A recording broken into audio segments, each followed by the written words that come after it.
Satu bangsa akan menjadi bangsa yang besar manakala diawali dari keluarga-keluarga yang soleh dan solehah. Inilah yang dituntut kita bersama dari kisah Nabi Allah Ibrahim yang Allah abadikan dalam Al-Quran. Sehingga untuk mewujudkan rumah tangga sakinah, mawaddah, warahmah, punya keturunan salihin dan salihat, paling tidak kita selaku kepala keluarga memiliki kewajiban-kewajiban yang wajib kita jalani. Yang pertama, kewajiban kita membentuk anak-anak yang soleh dan soleha itu yang pertama dengan cara mendoakan keluarga kita. Sebagaimana banyak dalam Al-Quran Allah Ta'ala mengunggah doa-doa untuk keturunan-keturunan kita yang akan menjadi keturunan yang baik. Rabbana hablana min azwajina wa dzurriyyatina qurrata a'yuni waj'alna lil muttaqina imama. Rabbana hablana min ladunka dzurriyyatan thayyibatan innaka sami'ud du'a. Sampai doa Nabi Ibrahim, Rabbi ja'alni muqimas salata, Rabbi ja'alni muqimas salati wa min dzurriyyati Rabbana wa taqabbal du'a. Dan juga banyak hadits-hadits yang menyebutkan tentang doa Rasulullah sallallahu alaihi wasallam terkait anak-anak kita. Di sini kita dituntut pengen punya anak soleh dan solehah, hendaklah kita selalu mendoakan anak-anak kita. Jangan sampai kita sibuk dengan memuji, membangga-banggakan anak kita yang justru bakal bawa bala buat kehidupan kita. Tetapi agama mengajarkan jangan lupa anak ini merupakan anugerah yang juga kita wajib syukuri dengan cara memperbanyak minta kepada Allah biar keturunan kita diberikan keberkahan oleh Allah Subhanahu wa taala dan menjadi keturunan-keturunan yang baik, menjadi bibit unggul, keturunan yang dibanggakan oleh Nabi kita Muhammad sallallahu alaihi wasallam yang Rasulullah katakan dalam haditsnya, wa inni ubahi bikumul umama yaumal qiyamah.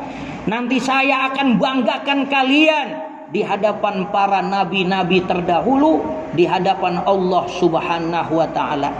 Yang kedua, kewajiban kita selaku orang tua adalah memberikan nafkah yang halal. Sulit kita punya anak gampang diatur. Sulit kita punya anak punya tabiat-tabiat yang baik. Sulit anak itu berkarakter dengan akhlakul karimah bila makanan-makanan yang kita berikan kepada anak-anak kita berasal dari makanan yang subhat, terutama lagi makanan-makanan yang haram. Nauzubillah.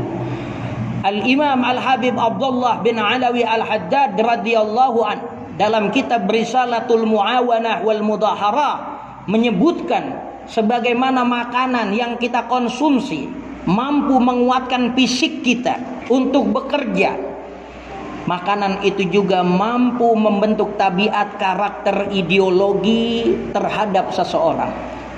Jangan pernah ngimpi punya anak yang soleh dan solehah kalau makanan-makanan yang kita berikan kepada mereka makanan yang jauh dari makanan yang halal. Nauzubillah.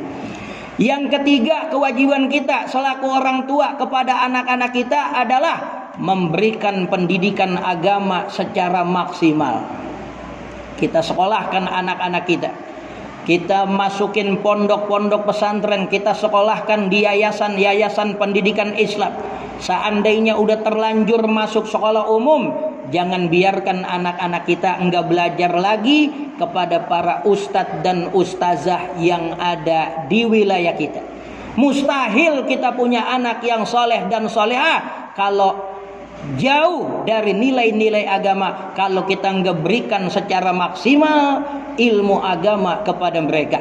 Yang keempat, untuk membentuk keturunan yang soleh dan solehah, yang menjadi kewajiban kita terhadap anak-anak kita adalah kita juga wajib yang keempat memberikan contoh-contoh yang baik di dalam rumah tangga kita. Mustahil anaknya rajin sholat kalau bapak emaknya kagak sholat. Bagaimana anaknya nggak mau mabok kalau bapaknya beler terus?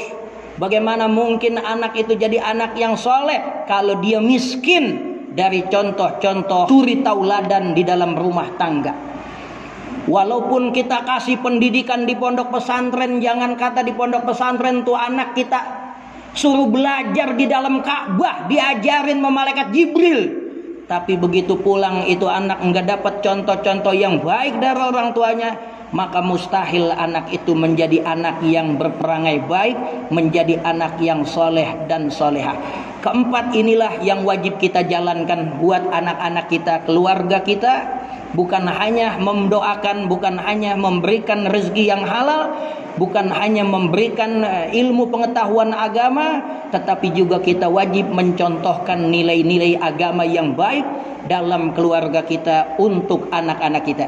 Siapa yang tidak mengamalkan keempat ini dalam rumah tangganya, maka dia sedang merakit bom waktu yang satu saat akan meledak, dan dialah yang menjadi korban utama dari perbuatan-perbuatan negatif yang lahir dari keluarga yang tidak memaksimalkan dirinya untuk belajar agama, jauh dari nilai-nilai agama.